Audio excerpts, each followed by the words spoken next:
আসসালামু আলাইকুম। বাংলাদেশ বেতার, রাজশাহী। স্থানীয় সংবাদ পড়ছি গোলাম মর্তুজা হেনা।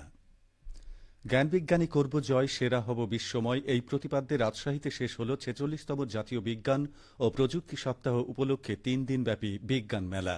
আজ সকালে সমাপনী অনুষ্ঠানে প্রধান অতিথি ছিলেন জেলা প্রশাসক আফিয়া আখতার। তিনি ক্ষুদে বিজ্ঞানী ও কুইজ প্রতিযোগিতায় বিজয়ীদের হাতে পুরস্কার তুলে দেন। অনুষ্ঠানে সভাপতিত্ব করেন অতিরিক্ত জেলা প্রশাসক শিক্ষা ও আইসিটি টুকটুক তালুকদার। জাতীয় বিজ্ঞান ও প্রযুক্তি জাদুঘরের তত্ত্বাবধানে জেলা প্রশাসন এর আয়োজন করে। এতে পৃষ্ঠপোষকতা করে বিজ্ঞান ও প্রযুক্তি মন্ত্রণালয়। ৩ দিনের এই আয়োজনে ছিল বিজ্ঞান বিষয়ক সেমিনার, শিক্ষার্থীদের নিয়ে বিজ্ঞান অলিম্পিয়াড ও বিজ্ঞান বিষয়ক কুইজ প্রতিযোগিতা। নওগাঁ পৌরসভা এলাকায় সরকারি প্রাথমিক বিদ্যালয়সমূহে শিক্ষার গুণগত মান উন্নয়নে ভূমিকা শীর্ষক আলোচনা সভা ও শিক্ষক সম্মেলন অনুষ্ঠিত হয়েছে। আজ সকালে সদর উপজেলা পরিষদ মিলনায়তনে অনুষ্ঠানে প্রধান অতিথি ছিলেন স্থানীয় সরকার বিভাগের উপপরিচালক ও পৌর প্রশাসক টি এ মুমিন। সভায় বক্তারা শিশু শিক্ষার্থীর ঝরে পড়া রোধ, স্বাস্থ্য ও পুষ্টি, ডিজিটাল ডিভাইস ও আধুনিক প্রযুক্তি ব্যবহার করে ক্লাস পরিচালনার উপর গুরুত্ব আরোপ করেন। এছাড়া ক্লাসে শিক্ষার্থীদের শতভাগ উপস্থিতি নিশ্চিতকরণ ও ভালো ফলাফল অর্জনে দিক নির্দেশনা দেওয়া হয়। অনুষ্ঠানে শিক্ষা কর্মকর্তা ও বিভিন্ন বিদ্যালয়ের শিক্ষকগণ অংশ নেন।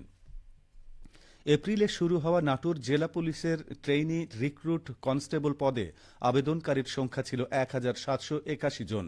পর্যায়ক্রমিক পরীক্ষার ফলাফলে মেধা ও যোগ্যতায় চূড়ান্তভাবে নিয়োগ পেয়েছেন ২৪ জন। ফলাফল ঘোষণার অনুষ্ঠান নিয়ে এখন শুনুন আমাদের নাটোর জেলা সংবাদদাতার একটি প্রতিবেদন। মেধা ও যোগ্যতায় জেলা পুলিশের ট্রেইনি রিক্রুট কনস্টেবল পদে নিয়োগ পেয়েছেন ২৪ জন। গতরাতে পুলিশ লাইন্সের ড্রিল শেডে প্রাথমিকভাবে নিয়োগপ্রাপ্ত ২৪ জনের ফলাফল ঘোষণা করেন পুলিশ সুপার ও নিয়োগ বোর্ডের সভাপতি মোহাম্মদ আমজাদ হোসাইন। মাত্র ১২০ টাকা খরচে চাকরিটা পেয়ে গেছি উল্লেখ করে আনিকা তাবাসসুম বলেন, আজকে বাংলাদেশ পুলিশ কনস্টেবলের নতুন একজন সদস্য হিসেবে মনোনীত হয়েছি। আলহামদুলিল্লাহ, আমি অনেক খুশি। আমি আমার দেশ এবং দেশের জনগণের জন্য কিছু করে যেতে চাই। বাংলায় অনার্স পড়েন, রাজমিস্ত্রির কাজ করেন, খণ্ডকালীন রিকশা চালান আল শাহরিয়ার আশিক। বাবাও রিকশা চালক, বলতে তার কোনো সংকোচ নেই। আশিক বলেন, আমি পুলিশের চাকরি করতে চাই মূলত দেশের জনগণ সবার সেবা করার জন্য, আমার বাবা মার সেবা করার জন্য। শিমলা খাতুনের অনুভূতি, ছোটবেলা থেকে আমার স্বপ্ন আমি বড় হয়ে পুলিশ হব এবং দেশের মানুষের সেবা করব। আমার পরিবারে আমরা ৪ বোন, আমার কোনো ভাই নেই, আমি সবার বড়। ভাই নেই বলে আমার বাবার হচ্ছে কি যে আমি চাই চাকরিটা পেয়ে আমার বাবা মায়ের পাশে দাঁড়াবো, তাদের হচ্ছে সুখে দুঃখে সাথী হতে চাই। আমি তার সাথে চাই আমার যে ছোট ৩ বোন আছে তাদেরকে আমি মানুষের মতো মানুষ করব। নাটোরের পুলিশ সুপার বললেন, আমরা শতভাগ নিরপেক্ষতা, পেশাদারিত্ব ও স্বচ্ছতার ভিত্তিতে ২৪ জনকে আমরা চূড়ান্তভাবে নির্বাচিত করেছি প্রশিক্ষণের জন্য। আমরা জেলা পুলিশের পক্ষ থেকে জেলা নাটোরকে আমরা আশ্বস্ত করতে চাই বাংলাদেশ পুলিশের স্বচ্ছ নিয়োগ প্রক্রিয়ার অংশ হিসেবে, সারা দেশে যে স্বচ্ছ নিয়োগ প্রক্রিয়া সেটার অংশ হিসেবে নাটোর জেলা পুলিশ এই নিয়োগ প্রক্রিয়া সম্পন্ন করেছে। জেলা পুলিশের নতুন নিয়োগপ্রাপ্ত সদস্যরা দেশপ্রেমে উজ্জীবিত থাকবেন, মানুষের কল্যাণে কাজ করে যাবেন, চোখে মুখে এমনই প্রত্যয় তাদের। ফারাজি আহমদ রফিক বাবন, নাটোর জেলা সংবাদদাতা, বাংলাদেশ বেতার, রাজশাহী। শুনছিলেন প্রতিবেদন। বগুড়ার নন্দীগ্রামে আধুনিক প্রযুক্তি সম্প্রসারণে বোরো ব্লক প্রদর্শনীতে কম্বাইন হারভেস্টারের মাধ্যমে ধান কর্তন ও মাঠ দিবস অনুষ্ঠিত হয়েছে। গতকাল নন্দীগ্রাম ইউনিয়নের তেঘরি মাঠে এ ধান কর্তন ও মাঠ দিবস অনুষ্ঠিত হয়।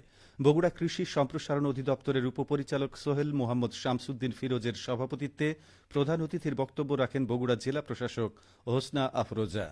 বিশেষ অতিথির বক্তব্য রাখেন উপজেলা নির্বাহী অফিসার মোসাম্মদ লাইলা আঞ্জুমান বানু, সহকারী কমিশনার ভূমি রোহান সরকার, উপজেলা কৃষি কর্মকর্তা গাজীউল হক। খেলার খবর, ফুটবল। নওগাঁয় জেলা ক্রীড়া সংস্থার আয়োজনে আগামী ২৫শে মে থেকে শুরু হচ্ছে জেলা প্রশাসক আন্তঃ উপজেলা গোল্ড কাপ ফুটবল টুর্নামেন্ট। আগামী রোববার বিকেলে নওগাঁ জেলা স্টেডিয়াম মাঠে টুর্নামেন্টের উদ্বোধন করবেন রাজশাহী বিভাগীয় কমিশনার খন্দকার আজিম আহমেদ। সংশ্লিষ্টরা জানিয়েছেন টুর্নামেন্টে ১০টি ম্যাচের জন্য ৩টি ভেন্যু নির্বাচন করা হয়েছে।